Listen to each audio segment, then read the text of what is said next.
ओम नमः शिवाय। दोस्तों, आज का वीडियो 16 सोमवार की व्रत पूजा विधि को लेकर है। 16 सोमवार के व्रत भोलेनाथ को समर्पित होते हैं और यह कठिन व्रतों में से एक माने जाते हैं जो किसी भी मनोकामना पूर्ति के लिए किए जाते हैं। इस व्रत को पूरी श्रद्धा और नियम पूर्वक करने से भोलेनाथ अति शीघ्र प्रसन्न होकर व्रत करने वाली की मनोवांछित इच्छा को पूरा करते हैं। इस व्रत को कोई भी कर सकता है, कुंवारी कन्याएं, विवाहित महिलाएं, बालक, पुरुष।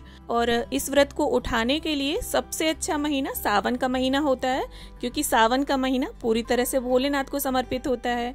और अगर किसी वजह से आप इन्हें सावन से शुरू नहीं कर पाते हैं तो आप चैत्र, बैसाख, कार्तिक, माघ, भाद्रपद और अगहन इन महीनों से शुरू कर सकते हैं। और अगर इन महीनों से आप शुरू कर रहे हैं तो इनमें जो शुक्ल पक्ष आएगा उसमें आप व्रत शुरू करेंगे। तो देखिए, सबसे पहले सुबह सवेरे अपने दैनिक कर्मों से निपट कर आप सबसे पहले देखिए एक चौकी या पटा बिछा लें। और यहाँ देखिए मैंने सफेद वस्त्र और पीला वस्त्र बिछाया हुआ है। और इसके बाद शिव परिवार की फोटो को हम यहाँ विराजित कर लेंगे। और इसके साथ ही देखिए 16 सोमवार के जो व्रत होते हैं उनमें पार्थिव शिवलिंग का निर्माण करके उनका अभिषेक और पूजन करने का एक अलग ही महत्व होता है। तो अगर आप चाहें, आपके घर में है गमले, साफ सुथरी मिट्टी है, तो आप तुलसी जी के गमले की मिट्टी को छोड़कर किसी भी गमले से मिट्टी ले सकते हैं। और अगर बेलपत्र का पौधा है तो उसकी मिट्टी से ही आप शिवलिंग का निर्माण करें। और जब देखिए मिट्टी आप लें तो उसमें आप गंगा जल और थोड़ा सा घी जरूर मिक्स कर लें। और इस बात का ध्यान रखें कि शिवलिंग में कहीं भी दरार नहीं होनी चाहिए, कहीं से भी चटके नहीं होने चाहिए शिवलिंग। और इसके बाद देखिए मैंने यहाँ बेलपत्र पर विराजित कर लिया है शिवलिंग को। और इस तरह से एक पात्र में थोड़ा ऊंचाई में स्थान देते हुए हम शिवलिंग को रख लेंगे। और यहाँ देखिए दीपक भी मैंने विराजित कर लिया है अक्षतों का आसन देते हुए, और दीपक प्रज्वलित कर लिया है। और इसके बाद देखिए गंगा जल का छींटा देकर हम सबसे पहले गणपति जी का, शिव जी का और फिर माता पार्वती का पूजन कर लेंगे। और देखिए इस बात का आप ध्यान रखें कि शिव जी को हल्दी, रोली, कुमकुम ये चीजें नहीं चढ़ाई जाती हैं। और इसके बाद देखिए हम गणपति जी को यहाँ जनेऊ, दूब घास और कुछ फूल समर्पित कर देंगे। और इसके बाद सभी को फूल समर्पित कर देंगे और वस्त्र रूपी कलावा अर्पित कर देंगे। और पूजन करते समय मन में शिव जी का ध्यान रखते हुए उनके मंत्रों का उच्चारण करते हुए, जो भी मंत्र आपको आता है उसका उच्चारण करते हुए पूजन करते रहें। और यहाँ देखिए इस तरह से व्रत पुस्तिका है सोमवार व्रत कथा की मेरे पास। इसमें 16 सोमवार की भी कथा दी हुई है और सभी प्रकार के सोमवारों की भी कथा इसमें वर्णित है। तो उसका भी पूजन हम कर लेंगे और उसे भी इस तरह से विराजित कर लेंगे। इसके बाद देखिए सबसे पहले हम शिवलिंग को 4 बार गंगा जल अर्पित करेंगे। आपके पास अगर गंगा जल कम है तो आप 2 बूंदे ही जल में डाल लें। और इसके बाद देखिए कच्चे दूध से अभिषेक करेंगे हम शिव जी का। और इसके बाद देखिए वापस शुद्ध जल से हम अभिषेक कर लेंगे शिव जी का। और जिस चीज से भी आप अभिषेक करें, अभिषेक की कोई भी सामग्री शिवलिंग पर लगी नहीं रहनी चाहिए, इससे हमें दोष लगता है। अगर आप चाहें तो पंचामृत से भी अभिषेक कर सकते हैं। और यहाँ देखिए सफेद चंदन से मैंने त्रिपुंड बना दिया है, क्योंकि अभिषेक करने के बाद शिव जी का श्रृंगार आवश्यक हो जाता है। और यहाँ पर देखिए गुलाल अर्पित कर रही हूँ मैं। सिंदूर, रोली, कुमकुम, हल्दी ये चीजें हमें शिव जी को अर्पित नहीं करनी है। और इसके बाद देखिए अक्षत अर्पित कर देंगे हम। और इसके बाद देखिए अबीर अर्पित कर रही हूँ मैं यहाँ पर। तो जो भी शिव जी की प्रिय चीजें हैं, भस्म से भी आप अभिषेक कर सकते हैं, लेकिन भस्म जो होती है वो श्रृंगार का हिस्सा नहीं होती, अभिषेक का हिस्सा होती है। इसके बाद देखिए हमने जनेऊ अर्पित कर दिया है।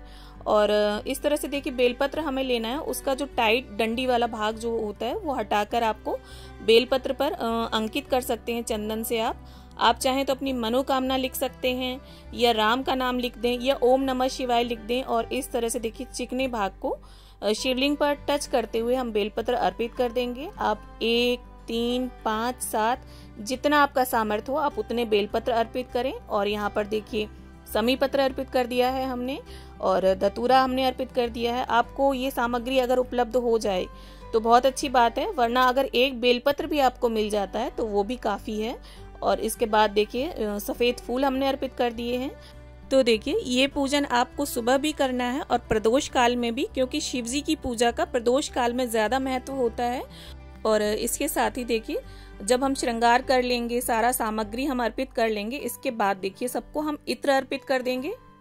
और इसके साथ यदि आप चाहें तो माता गौरी को कुछ सुहाग की सामग्री जरूर भेंट करें, चाहे आप खाली चुनरी ही भेंट करें।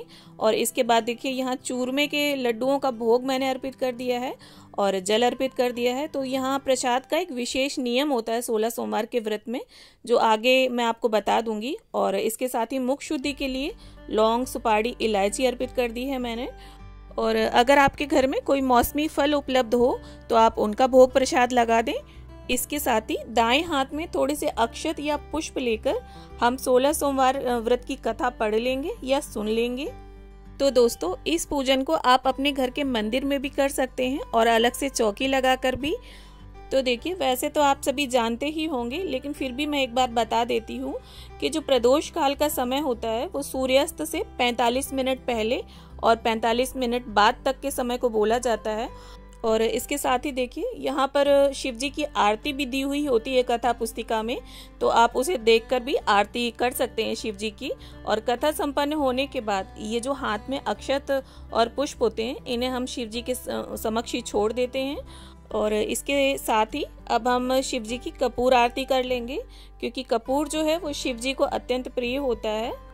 तो देखिए, जैसा कि मैंने बताया कि 16 सोमवार के व्रत में भोग का एक विशेष नियम होता है। इसमें 3 हिस्से भोग में चढ़ाए जाते हैं। पहला हिस्सा भोलेनाथ को, दूसरा हिस्सा आप परिवारी जनों में समर्पित कर सकते हैं और तीसरा हिस्सा व्रत करने वाले का होता है।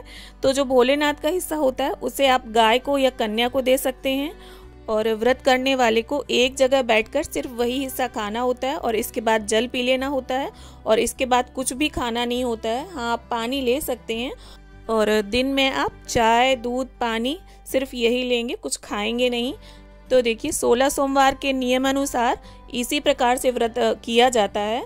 और इस व्रत को आप फलाहार भी रख सकते हैं, जैसे शाम के समय जो ये भोग चढ़ाया है हमने चूरमे के लड्डू, इसकी जगह आप केले भी चढ़ा सकते हैं या कोई फल भी चढ़ा सकते हैं। उसके 3 हिस्से आपको करने होंगे। जैसे आप 12 केले ले लें तो 4-4 केले करके 3 जगह आप भोग अर्पित कर दें, या कोई भी 6 फल लेकर उन्हें 2-2 करके 3 जगह अर्पित कर सकते हैं। तो इस तरह से 16 सोमवार के व्रत का नियम, पूजा विधि मैंने आप सभी को बड़ी ही सरलता से इस वीडियो में बताने का प्रयास किया है।